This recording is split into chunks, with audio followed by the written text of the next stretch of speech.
Iman, faith, is of two halves. Iman is two halves. One half is gratitude, shukr, and the other half of Iman is sabr, patience. So patience and gratitude together make al-Iman, which you need to enter the paradise. The part of shukr is when we fulfill Allah Azza wa Jal's commandments. So when we pray, when we fast, and we do the obligatory deeds, that is shukr being fulfilled. The other half is sabr. And we need sabr in order to complete our Iman. When we zoom into sabr and look into sabr, patience, we realize that patience is of three types. And this is important so you can understand where this lecture is going. The first type of patience is when you are fulfilling and performing the worships. Every worship requires sabr. Every worship requires patience. When you get up in the morning and make wudu for as-salat, that's a difficult task. That needs patience every single day. When you're praying 5 times a day and on time, that's not easy. That requires a lot of patience. It's difficult. Ramadan comes once a year and you have to fast the entire month. It requires a lot of sabr from you, right? So the obligations that Allah put upon us and the commandments of Allah require a lot of patience. Allah Azza wa Jalla, He says, فَاعْبُدْهُ وَاصْطَبِرْ لِعِبَادَتِهِ. Worship Allah Azza wa Jalla and remain patient upon His worship. That's the first type of patience when it comes to the obligations. The second type of patience is when it comes to the prohibitions. So when you avoid sins and you avoid al-haram, that also requires patience, right? It all requires patience. The second type of patience is the patience that is required when you are avoiding sins and transgression. So now, az-zina today is rampant in the society that we live in across the world. It is very easy to commit az-zina. Az-zina is not only one form. The eye commits az-zina when you see al-haram. So we said the second type of patience is patience when it comes to the sins and avoiding al-haram. That requires patience. And we said, for example, az-zina. Az-zina is a sin. It's a prohibition. And so now, az-zina is not one type in where just a man and woman meet each other and they sleep together. Az-zina is zina of the eyes. A zina of the eyes that requires a lot of patience for you to hold yourself and restrain yourself from watching al-haram. A zina of the tongue, when a person speaks inappropriate words to the opposite gender, that requires a lot of patience for you to hold yourself back. A zina of the hands, to touch inappropriately. A zina of the legs, to walk to al-haram. This, especially in this society, is so easily for a person to fall into it. So when you hold yourself back, that's patience, and you are rewarded for every time you decide to hold yourself back from al-haram. So that's the second type of patience. And go on with all the sins and all the prohibitions.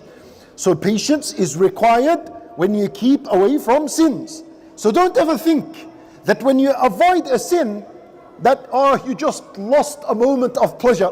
You could have pleased yourself and enjoyed a few moments with al-haram, but I lost this. La. Because when you avoid al-haram, you are being patient, and that patience Allah is rewarding you for it. It doesn't go to waste.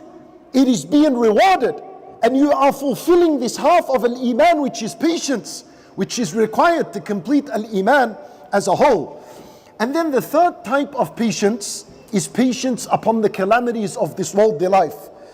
You lost health, you lost wealth, you lost a loved one. That requires patience. How do you be patient when you go through a calamity in life? Is to say, Inna lillah wa inna ilayhi raji'un. That's patience. If you are able to say that and to say Alhamdulillah upon the calamity, then you are exercising patience. And if you are to say other than that which pleases Allah, such as saying, why this patience? Or why this calamity? Why did Allah give this to me? It seems to me that Allah doesn't love me. Allah is not just in His decrees and so on. Words like this are displeasing to Allah. You have lost your patience in a moment of calamity. So these are the three types of patience. And I wanted to start with that so we can speak about the fact that breaking free from evil and temptation requires patience. And here, al-ulama rahimahumullah, they said that keeping away from the prohibitions, keeping away from sins and al-haram is much better and more rewarding than engaging in voluntary deeds. Why? Let me give you an example. If a person spent the night praying Salat al-Layl, 6-7 hours of the night, he's praying 2 rak'at after 2 rak'at after 2 rak'at, he read 10 ajza. And that very same person, let's say he didn't pray the night, but he was fighting himself from a sin. His mind is telling him, watch al-haram, do al-haram. And he's fighting himself. Eventually he wins the battle and he keeps away from al-haram. For you to keep away from al-haram is much more rewarding than to pray an entire night of salat. Why? Because the one who left al-haram, he performed an obligation. It is wajib to keep away from al-haram. It is an obligation. Praying the night is not wajib. It is recommended. And in Islam, the obligations take preference and precedence over the recommended deeds. Therefore, an entire night of you struggling against yourself and the shaitan to keep away from a sin is much, much more rewarding. This is why I said to you, don't ever be fooled to think that I wasted a moment of pleasure. I could have pleased myself and no one would have saw me. La wallah, if you kept away, you have fulfilled an obligation. And you are increasing in your iman at that very moment. How does iman increase? And how do you think iman increases? From the ways in how iman increases is by keeping away from sins. When you avoided a sin for the sake of Allah, at that very moment your iman increased. Allahu Akbar. When Nabi sallallahu alayhi wa sallam, he says, وَمَنْ هَمَّ بِسَيِّئَةٍ فَلَمْ يَعْمَلْهَا كُتِبَتْ لَهُ حَسَنَةً كَامِلَةً. Anyone who desired and was concerned to do a bad deed, but he left it and he didn't do it, Allah would record for him one hasana, a hasana that he didn't do. But the hasana that is recorded is because he was patient and was able to keep away from the sin. And this opinion that I shared with you is the opinion of Aisha radiallahu anha, wal Hasan, wa Umar ibn Abdul Aziz, wa Ibn Rajab rahimahumullah, and so many of al-ulama. When Nabi sallallahu alayhi wa sallam, he said in the hadith, ittaqi al-maharim takun a'bada an-nas. Avoid the prohibitions and you will be the most righteous among mankind. Why is that the case? Because doing righteous deeds, everyone can do that. Even the criminal can do righteous deeds. Give a sadaqah, feed a poor, shelter a poor, look after a homeless. Everyone does that. The righteous, the corrupt, the sinner, everyone does it. But who keeps away from prohibitions? Only the righteous. Only the righteous keep away from sins. Therefore, Nabi sallallahu alayhi wa sallam said, avoid the sins and you will be the most pious among all of mankind. Al-Hasan al-Basri rahimahullah, he said, ما عبد العابدون بشيء أفضل بتركهم ما نهاهم الله عنه. Hasan al-Basri rahimahullah, he said, the best thing a worshipper can do concerning his servitude to Allah, the best thing a slave could do is avoid that which Allah Azza wa Jal prohibited. Look at the emphasis of al-ulama was-salaf when it came concerning sins. Where are these words in our lives? Today the people, the sins, not people, the vast majority don't care whether a sin is minor or major. Doesn't matter. No one saw me. No one is going to watch me.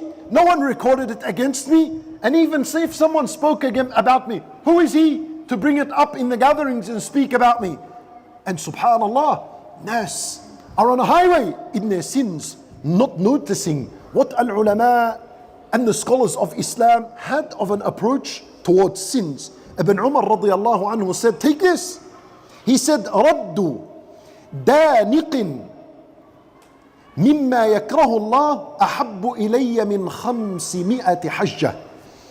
Ibn Umar radiallahu anhu, he said, for me to return يعني 0.65 grams of gold, for me to return this haram money, return it back to its rightful owner, is much more beloved to me than performing 500 hajj.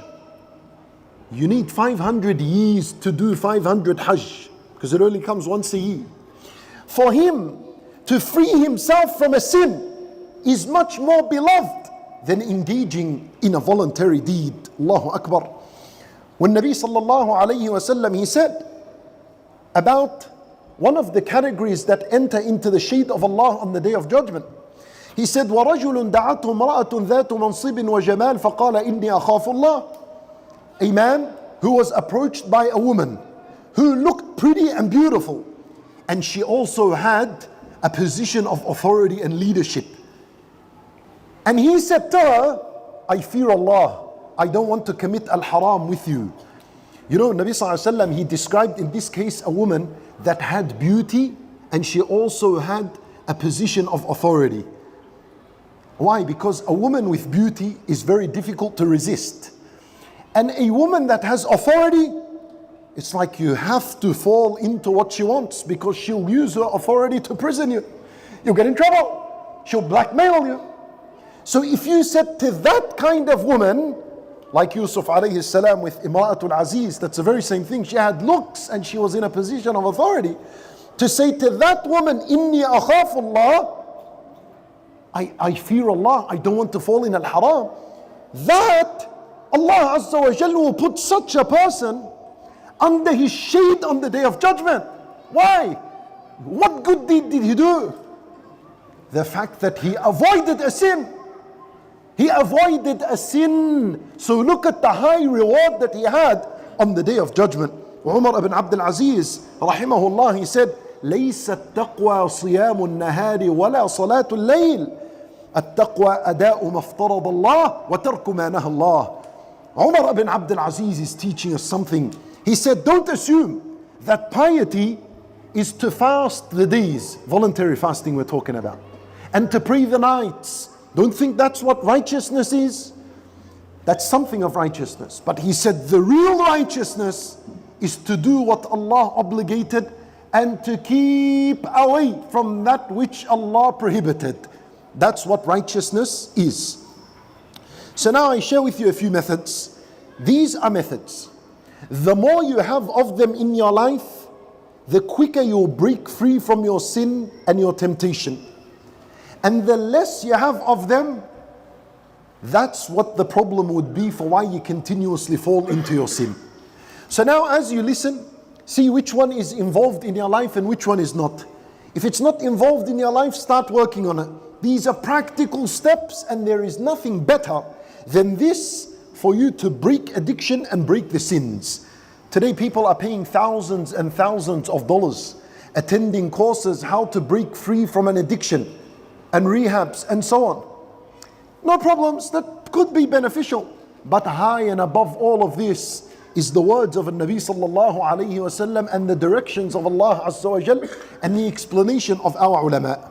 Number one, in order to break free from a sin and a temptation, you first need to know that sins are repulsive, abhorrent, disgusting and filthy in nature. That's the first thing you need to know when you're tempted to commit a sin. You see, my brothers and sisters in Islam, Allah Azza wa Jal only forbade the sins because they are disgusting and filthy in nature. And when you are aware of this fact, this becomes a reason for why a person can remain patient in avoiding a sin. I'll give you an example. The normal human being whose fitrah is still intact, it hasn't been changed, his natural disposition is still normal and fresh like how Allah gave him, runs away from anything that is filthy and disgusting. Then I'll give you an example. If you smelt a bad smell, a normal human being, what does he do? He blocks his nose and he runs away. If you tasted something really bad, normal human being will spit it out and will never eat that thing ever again. If you saw something filthy and disgusting, let's say you entered a public bathroom and you saw urine around the toilet and so on, and it smells, it stinks, you run out of there, even if you had to hold it in until you go back home, because the look was very disgusting and filthy. A natural human being runs away from that which is filthy and disgusting, and a normal human being would come close to that which is beautiful and pleasant. If I smell something like this barbecue that we're smelling outside, you come near it, you approach it, right? And you want to know, but what's this? And what's this perfume you have on? Can you give me its name? I want to purchase it. This is a normal human being. Runs away from what's filthy and comes closer to that which is good. And so Allah Azza wa Jal, when He describes sins in the Quran, these are the words He uses. Al-munkar, al-dhanb, al-khaba'ith, al-fawahish, which all refers to the matter that the sins are disgusting and filthy and horrible and evil in nature. And there's a very important principle here to know, and that is that Allah Azza wa Jal never forbids anything upon us except that it is harmful and damaging and destructive to us, to our body and to our soul and to our spiritual state. If someone was to ask, why is this haram? Why did Allah make this haram? You know what the answer is? Always your default answer should be because it's harmful to the human heart, to his body. It's harmful to society, to al-Iman. It harms you in the grave. It harms you in the afterlife. There is absolutely no goodness in what Allah Azza wa Jal declared haram. Take a look at, for example, let's take alcohol as an example. How many times does it appear on the news that after long research, scientists have realized that a cup of alcohol is beneficial for you? 3 years later, actually that study was wrong. 0 alcohol is good for you. 2 years after that, half a cup is good. 4 years later, actually no, alcohol is good. And they are confused and misguided, going between sometimes it's good, sometimes it's not good. The believer is not confused. Why is the disbeliever confused? Because he has no wahi in his life. He doesn't follow the revelation of Allah, so he remains confused. Whereas the believer has the wahi of Allah Azza wa Jal. Allah Azza wa Jal considered alcohol from al-khaba'ith, a filthy, disgusting sin. Therefore, we will never be confused. The West is misguided because they don't have wahi. We ask Allah Azza wa Jal to guide them. طيب. Drugs. You all know the harms of drugs on the individual, in the society, and in the community, and so on. Very clear. Pork, and look at it harms on the human being and his health and so on. Look at al-riba. Al-riba is oppression. Can you see how harmful it is upon the people? Yani, this world and all its banks around the world have been raising the interest rate time and time again. It just keeps going up. You think people love this? People hate this. It's oppression. How many people have fallen into mental illness and depression and suicide because of al-riba? You see the harms in everything that Allah made haram. Look at the harms in it. There's absolutely no goodness in it. Look at smoking and vaping and a shisha and what kind of harm it brings upon a person. Look at az-zina. Az-zina, it brings with it HIV, AIDS, genital warts. It harms society. Kids are abandoned. Murder is legalized as a result of a zina. Here in Australia at least, for example, abortion is legal until the age of 6 months. Sure, 6 months. 6 months, it's already a child that looks like a child. And here there's a law that permits, if a woman, according to My Body, My Choice, she wants to abort this child, no problems. 6 months, even if it's a healthy child, 2 doctors get involved, no problems. We'll cut him into pieces and we'll take him out. See what az-zina did? It led to murder. This is why az-zina and murder are always mentioned together in the Quran. Look at homosexuality. Where's the goodness in that? A person risks anal cancer, genital warts, AIDS, HIV, monkeypox, human papillomavirus, hepatitis A, B, C, which have no cure, on medication for life. Where's the goodness in that? There's no goodness at all. Look at pornography and adult content that is online. It creates addiction that's harmful. isolation, increased aggression, distorted beliefs and perceptions about relationships, negative feelings. For what? For 1 or 2 minutes that a person wanted to enjoy, and then he suffers all these consequences afterwards. Even the point is, when Allah makes something haram because it's disgusting, it's harmful, it's filthy, it's going to kill your physical body and your spiritual side, it's going to destroy you in your grave, in the afterlife, there's no goodness in it. That's knowledge you need, because this is the greatest tool and weapon that keeps you away from sins. That's how you're able to break from an evil temptation and a sin, by recalling all of these matters. And so, the intelligent, sane person keeps away from that which is harmful. Wallahi, it was mentioned that some of the Arabs never used to drink alcohol. And when they were asked about this, you know what they answered? These are Bedouins. They don't believe in Allah. They wouldn't drink alcohol. They were asked why. They would answer and say, how can a sane, sound-minded person intoxicate himself and then act like an idiot in the streets and among his family? This is someone that didn't believe in Allah, but he said, this is harmful. I don't want to approach it. I don't want to come near it, because look at its consequence and what it brings of harm to myself. The normal sane person keeps away from that which is harmful. And sometimes, I say to you, sometimes some matters could be confusing. Some sins could appear as though they are good, right? Isn't that what the world is doing? This is what a shaitan does. So they take homosexuality, for example. Yeah, but these are two people that love each other. Why are you going to get involved? It's good.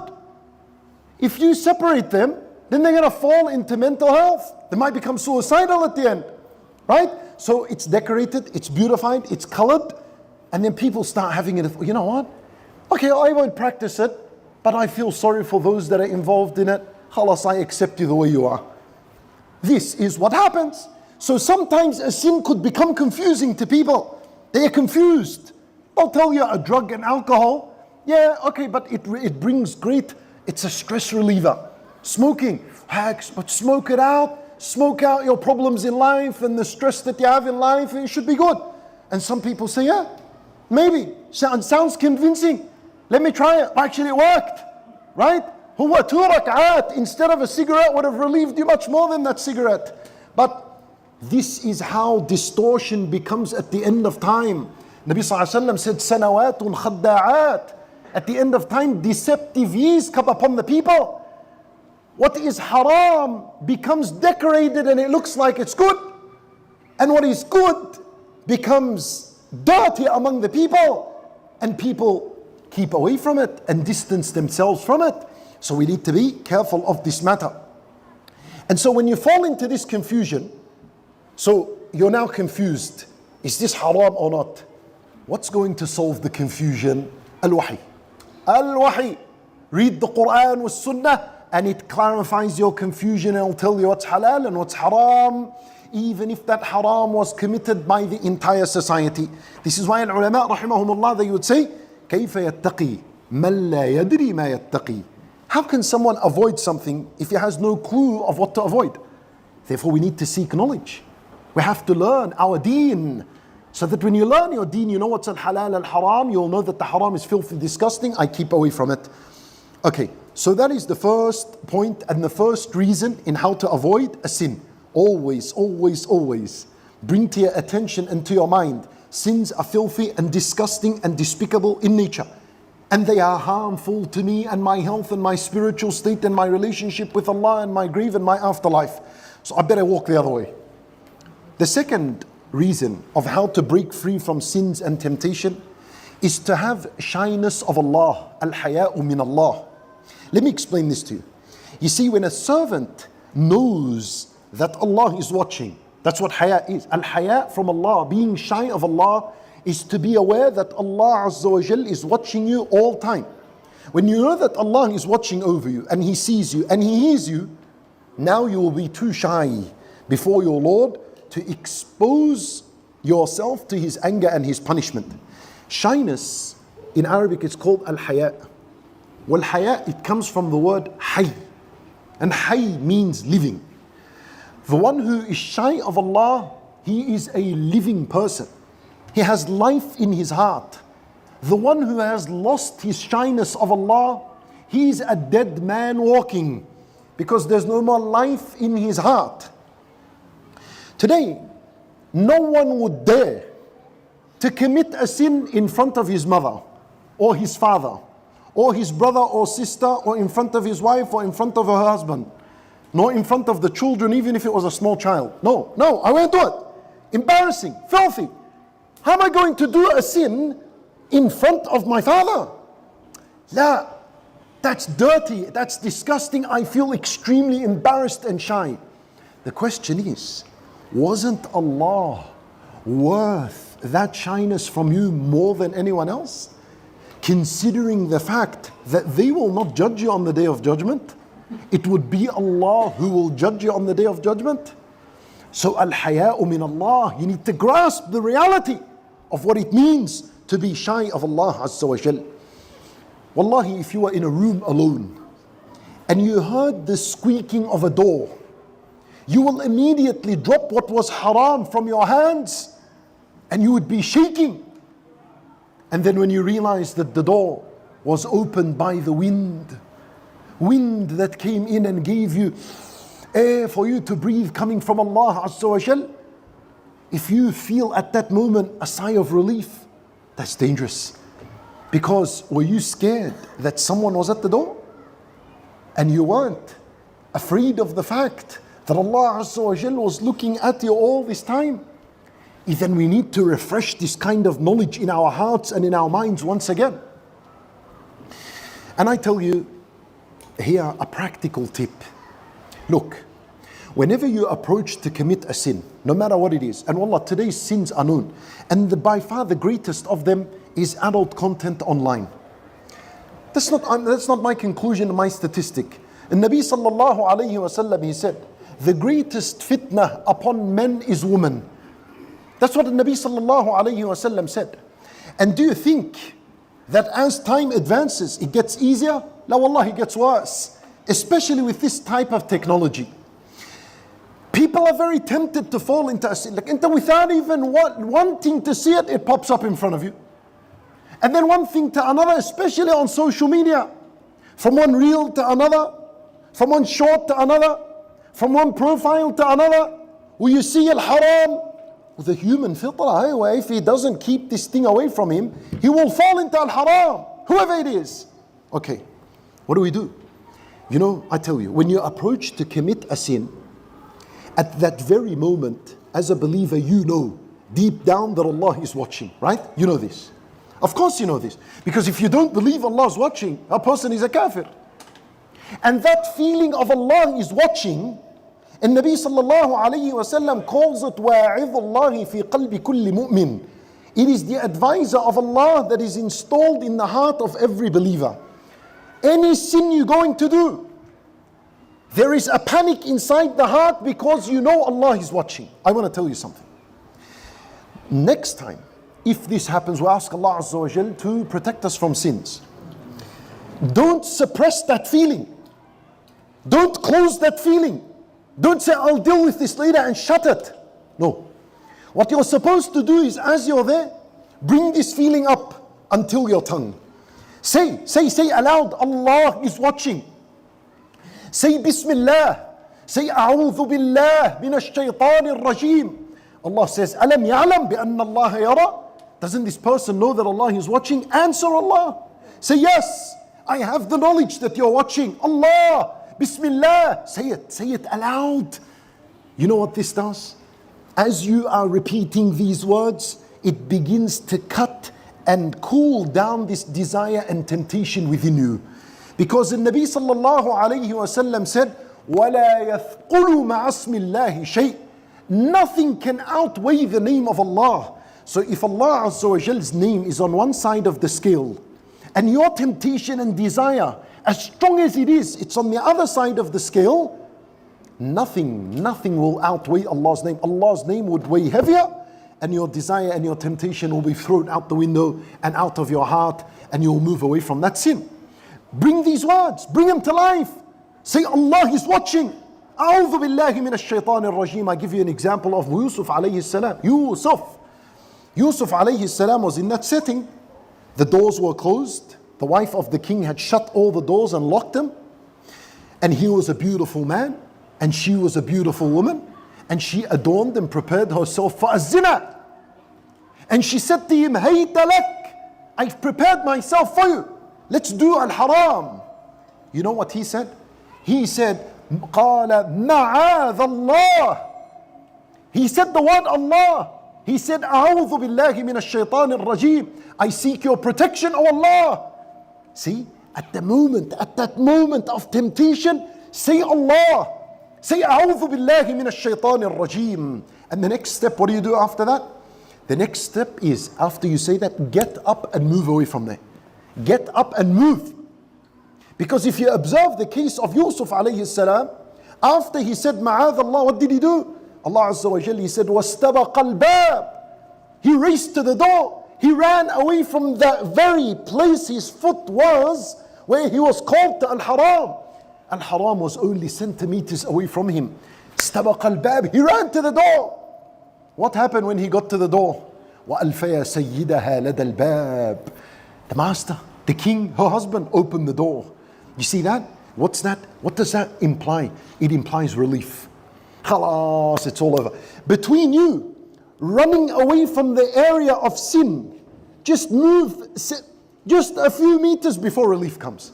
Khalas. Enta, if you were just about to commit a sin and you said, أعوذ بالله من الشيطان الرجيم, and you got up and walked 3-4 steps, it's all over. There's no more burning sensation in the heart, and there is no more desire for the sin in the heart. Khalas, it's killed, it's gone. Allahu Akbar. Look at the practical solution. And this is through the story of Yusuf alayhi salam. And this can only be done when you are conscious that Allah is watching. And you know, if this happens, well, I tell you something. Listen. If you do this now, if you practice it, the next time you're approaching a sin, you know what level you reach in Islam? What kind of level you reach? You will reach the level of al-ihsan. The highest level you can reach, which is excellence. Why? What is ihsan? أن تعبد الله كأنك تراه. That you worship Allah as though you can see Him. But obviously you can't see Him. So what's the other solution? فَإِن لَمْ تَكُنْ تَرَاهُ فَإِنَّهُ يَرَاكَ. If you cannot see Him, then you're well aware that He can see you. So you only walked away from the haram because you know Allah is watching you. هذا إحسان. Not Islam, not Iman, إحسان. وَاللَّهُ يُحِبُّ الْمُحْسِنِينَ. Allah loves those who are excellent. He loves al-muhsinin. You can reach all that by walking away from a sin. Hey, now you can. Try it and see what kind of iman is going to start growing in your heart. Because I told you, the obligations you might have are all down pat. You're doing everything. 5 daily prayers or siyam. That's not your jihad. Probably that's not your jihad in life. Your jihad is these sins. And I tell you something, don't give up. Don't ever give up on yourself. Continue to fight. Continue to struggle. Keep going. Never give up. Because the day you give up, you allowed the shaitan to win the battle. And the day you keep going until you break the temptation, the shaitan has lost the battle. And I tell you something, wallahi, for you to die as a mujahid fighting your sin is much better than dying upon a sin having given up from it. At least you meet Allah Azza wa Jal a mujahid. You meet Him with a person that is facing your sins and struggling against them. So implement this kind of advice that was mentioned. Allahu Akbar. Allah Azza wa Jal, He said, إِنَّ الَّذِينَ يَخْشَوْنَ رَبَّهُمْ بِالْغَيْبِ. Those who fear their Lord in the unseen, when no one can see them, لَهُمْ مَغْفِرَةٌ وَأَجْرٌ كَبِيرٌ. For them is maghfirah, a huge forgiveness. Just by avoiding the sin, Allah forgives sins. هذا بالقرآن. إن تجتنبوا كبائر ما تنهون نكفر عنكم سيئاتكم. If you avoid major sins, just by avoiding them, you're getting minor sins wiped away. Just by doing nothing. You just avoid it. Allahu Akbar. لهم مغفرة, a great forgiveness, وأجر كبير, and a huge reward, which is the paradise. And after you implement this solution that I told you about, you need to respect your weakness.